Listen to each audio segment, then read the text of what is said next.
Top quality और consistent performance के लिए सिर्फ सिल्वर पंप नाम याद रखना।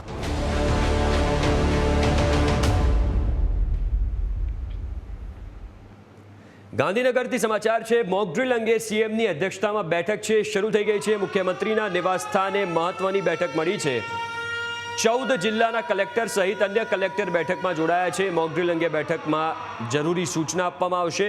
કેવી રીતે મોક ડ્રીલ કરવી તે તૈયારી અંગે ચર્ચા થશે। રાજ્યના ચીફ સેક્રેટરી, પોલીસ વડા, ગૃહ વિભાગના અધિક મુખ્ય સચિવ, મહેસૂલ વિભાગના અધિક મુખ્ય સચિવ અને સિવિલ ડિફેન્સના વડા મનોજ અગ્રવાલ પણ બેઠકમાં હાજર રહ્યા છે। ગુજરાતમાં ચીફ સેક્રેટરી પંકજ જોશીના નેતૃત્વમાં મોક ડ્રીલ થવાની છે। ગુજરાતના શહેરોને કેટેગરીમાં 3 કેટેગરીમાં રાખવામાં આવ્યા છે। કેટેગરી એમાં સુરત, વડોદરા અને કાકરાપારનો સમાવેશ કરવામાં આવ્યો છે। કેટેગરી બીમાં અમદાવાદ, જામનગર, ગાંધીનગર, ભાવનગર, કંડલા, નલિયા, અંકલેશ્વર, ઓખા અને કેટેગરી સીમાં ભરૂચ, ડાંગ, કચ્છ, મહેસાણા, નર્મદા અને નવસારીમાં મોક ડ્રીલ કરવામાં આવશે।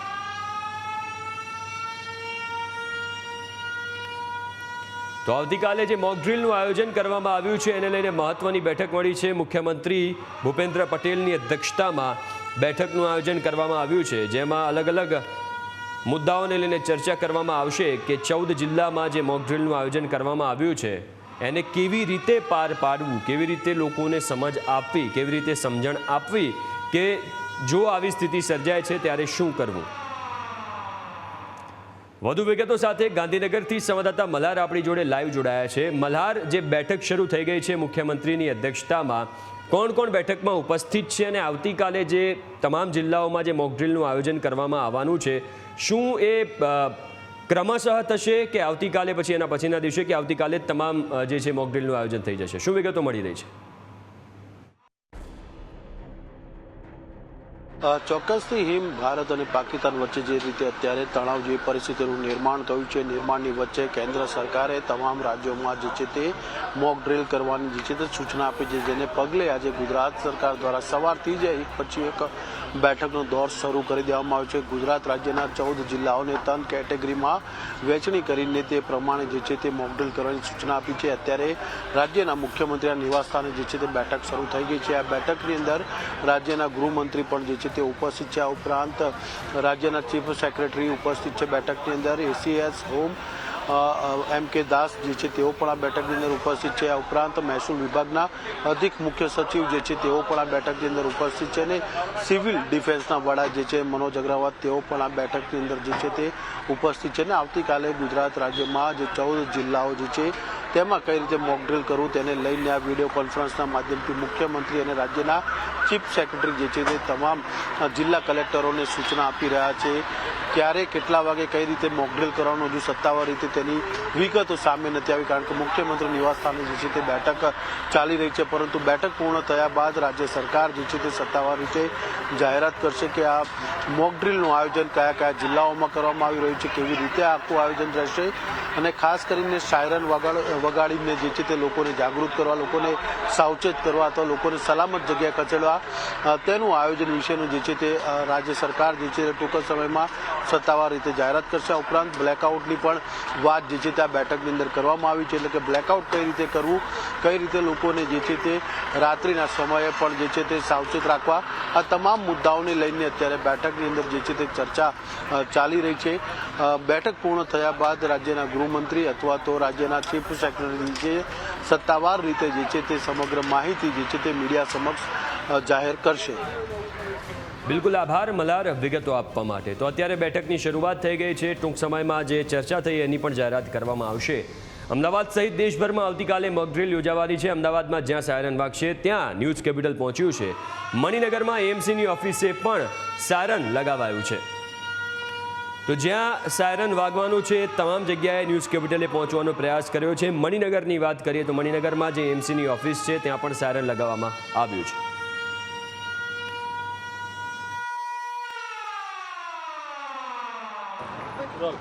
કેન્દ્રીય ગૃહ મંત્રાલય દ્વારા આવતીકાલે સિવિલ સુરક્ષાની તૈયારીઓના ભાગરૂપે દેશભરમાં 250થી વધુ જગ્યાઓ પર એક મોક ડ્રીલ છે તેનું આયોજન કર્યું છે। ત્યારે આવતીકાલે કઈ પ્રકારની છે ત્યાં મોક ડ્રીલ યોજવામાં આવશે। ત્યારે પ્રથમ તો જે હવાઈ હુમલા હોય છે તેની ચેતવણી આપવા માટે છે આ પ્રકારે સાયરન છે તે આવતીકાલે વગાડવામાં આવશે। જે તમે આ દ્રશ્ય જોઈ રહ્યા છો એ સાયરન છે અને ત્યારે એ સાયરન કઈ પ્રકારનું હોય છે, સાથે કઈ પ્રકારની સાવચેતીઓ છે તે રાખવાની હોય છે, તે તમામ બાબત QRTના ઇન્ચાર્જ એટલે કે ક્વિક રિસ્પોન્સ ટીમના જે ઇન્ચાર્જ છે બ્રિજેશભાઈ તેમની પાસેથી આપણે મેળવીશું કે સર કઈ પ્રકારના જે સાયરનો છે તે આવે છે અને તે વાગે છે ત્યારે સામાન્ય રીતે જનતાને છે તે કઈ રીતે આનાથી જાણકારી અને શું સમજવાની જરૂર છે। જ્યારે પણ આવી કોઈ સાયરન તૂટક સાયરન કન્ટિન્યુટી 2 મિનિટ સુધી વાગે તે સાયરનનો મહત્ત્વનો હેતુ એ હોય છે કે આ એક ભયજનક સાયરન છે, એટલે નાગરિકોએ જાણકાર અને તૈયાર રહેવાનું છે કે ભાઈ કંઈક માહોલ બદલાઈ રહ્યો છે। જ્યારે પણ ત્યારબાદ કન્ટિન્યુટી 2 મિનિટ સુધી સળંગ સાયરન વાગે એટલે કે સબ સલામતની સાયરન છે, એટલે નાગરિકોને એક મેસેજ જાય છે કે હવે કોઈ જાતનો ભય રહ્યો નથી।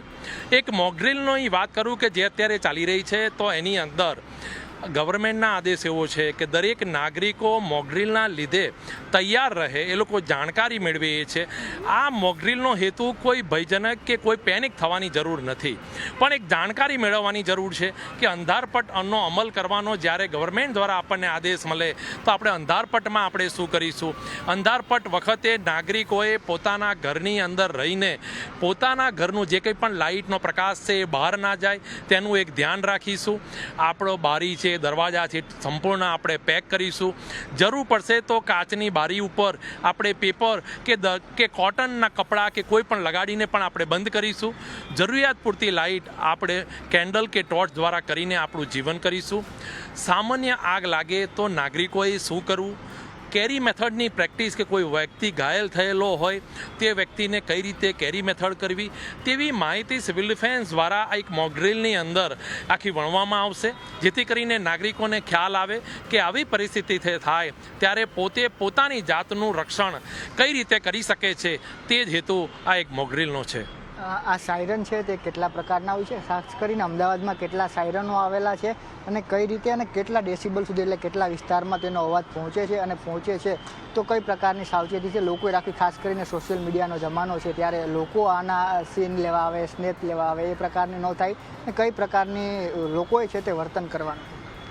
સૌ પ્રથમ તો પહેલી વસ્તુ હું એક જ વસ્તુ કહીશ કે આપણે કોઈએ પેનિક થવાની જરૂર નથી। આ એક જાગૃતિ માટેનો છે। સિવિલ ડિફેન્સના અમદાવાદની વાત કરીએ તો અમદાવાદના મોટાભાગના તમામ વિસ્તારોની અંદર એક સાયરનની ગોઠવવામાં આવેલી છે। અત્યારે આપણે સૌ ઉપસ્થિત છે મણિનગરની અંદર, તો મણિનગર એક સાયરન છે, ત્યારબાદ ઈસનપુર કે ખોખરા ખાતે કહીએ તો એક સાયરન મૂકવામાં આવેલી છે। જ્યારે પણ ગવર્મેન્ટનો આદેશ આવે કે જેવી કંઈ પણ મુવમેન્ટ આવે ત્યારે આ સાયરન વાગે છે અને આ જે સાયરનનો અવાજ છે એ ભયજનક છે તેની માહિતી એક નાગરિકો જોડે હોવી જરૂરી છે કે આ જે સાયરનનો અવાજ છે એ કોઈ 108 કે બીજો કોઈ જાતનો અવાજ નથી, પણ આ એક અવાજ એક ભયજનક અને સાયરન છે, એ રીતની નાગરિકોને માહિતી હોવી જરૂરી છે। સાયરન છે વાગે એની સાથે સાથે લોકો રસ્તા પરથી પસાર થતા હોય તો કઈ પ્રકારની સાવચેતી રાખવાની હોય છે? જ્યારે પણ સૌપ્રથમ તો જો આપણે આવી કોઈ પણ માહિતી આપણને સાયરનનો અવાજ આવે તો આપણે દરેકે પોતાની જાતને સબ સલામત જગ્યાએ જતું રહેવાનું છે। આપણે રસ્તા ઉપર વ્હીકલ ચલાવી રહ્યા છે તો આપણે વ્હીકલ સ્ટોપ કરીશું, સાઈડમાં ગાડી પાર્ક કરીશું, ગાડીની ચાવી અંદર જ રાખીશું અને આપણે એવી કોઈ પોઝિશન લઈશું જેને કારણે આપણને ઓછું નુકસાન થાય। આપણે કોઈ પણ પરિસ્થિતિ જોયેલી છે કે ભૂકંપની અંદર કે યુદ્ધની અંદર કે ટીવી મીડિયામાં ઇવન ચલો આપણે યુદ્ધ નથી જોયું પણ તમે પિક્ચરોની અંદર પણ જોયેલું છે કે જ્યારે બોમ્બ મારિંગ થાય છે ત્યારે એ બોમ્બ મારિંગ થવાને કારણે જમીનની અંદર ઊંડા ખાડા પડી જાય છે, એનો અવાજ વધારે પડતો હોય છે। તો આવા સમયે આપણે આપણા કાનના પડદા પણ ફાટે નહીં, આપણા છાતીના ઉપર વધારે પડતું પ્રેશર ના આવે તે રીતની સિવિલ ડિફેન્સ દ્વારા એક આખી એક પોઝિશન આપવામાં આવેલી છે કે જે પોઝિશન આપણે લઈએ તે પોઝિશનની અંદર આપણને નુકસાન ઓછું થાય એ રીતનું કાર્ય કરવાનું રહેશે। અને તરત જ જે સબ સલામતની સાયરન વાગે તો આપણે ઊભા થઈને આપણું વ્હીકલ લઈને આપણે જવાનું રહેશે અને કોઈ કારણસર જો આપણે પોતે ઘાયલ થયેલા હઈશું અને ચાવી આપણી ગાડીની હશે તો બની શકે એ જ ગાડીમાં આપણે કોઈ પણ બીજો વ્યક્તિ દવાખાના સુધી લઈ જઈ શકે, એટલે આપણે કહીશું કે ચાવી અંદર રાખવી જોઈએ।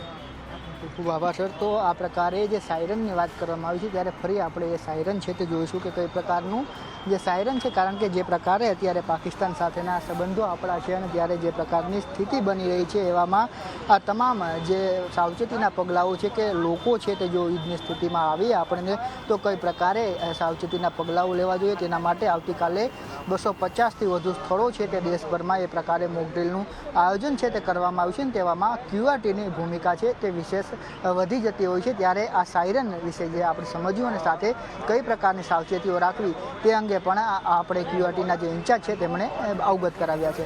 કેમેરા પર્સન સુરેશ રાજપૂત સાથે જયેશ ચૌહાણ, ન્યૂઝ કેપિટલ, અમદાવાદ.